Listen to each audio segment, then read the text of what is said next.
Regardez ça. Ici, au-dessus de moi, dans la vieille ville d'Hébron, vous voyez certaines protections et vous pourriez penser que ça a à voir avec le soleil.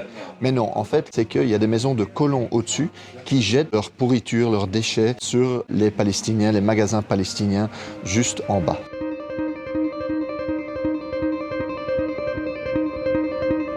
Ici, que vous voyez, en haut, c'était des maisons palestiniennes, en bas des échoppes palestiniennes. Vous voyez maintenant le drapeau israélien qui a été posé, toutes les échoppes fermées. Vous voyez même certaines maisons qui ont été brûlées. C'est pour ça que quand vous voyez une maison, toutes les protections devant les fenêtres, les Palestiniens doivent mettre ça parce que sinon ils risquent des pierres ou des molotovs. Donc la seule façon pour eux encore de vivre dans leur propre maison, c'est dans des cages. Ici vous voyez les murs qui ont été installés pour éviter que les Palestiniens touchent à ce qui était leur maison. Et vous avez peut-être remarqué aussi que je marche au milieu de la rue. Il n'y a quasi pas de circulation parce que les voitures palestiniennes ne peuvent plus conduire ici, ont été exclues et que donc, en gros, c'est mort.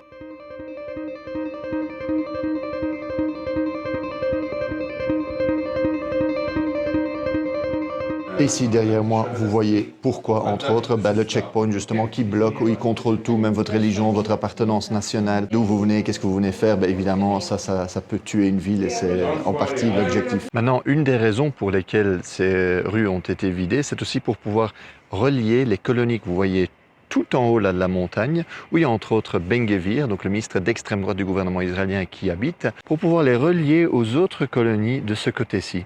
Et du coup, il faut dégager les Palestiniens, il faut les expulser de leurs terres, de leurs maisons. Ça, c'est l'apartheid en pratique. Pour plus d'infos, abonne-toi.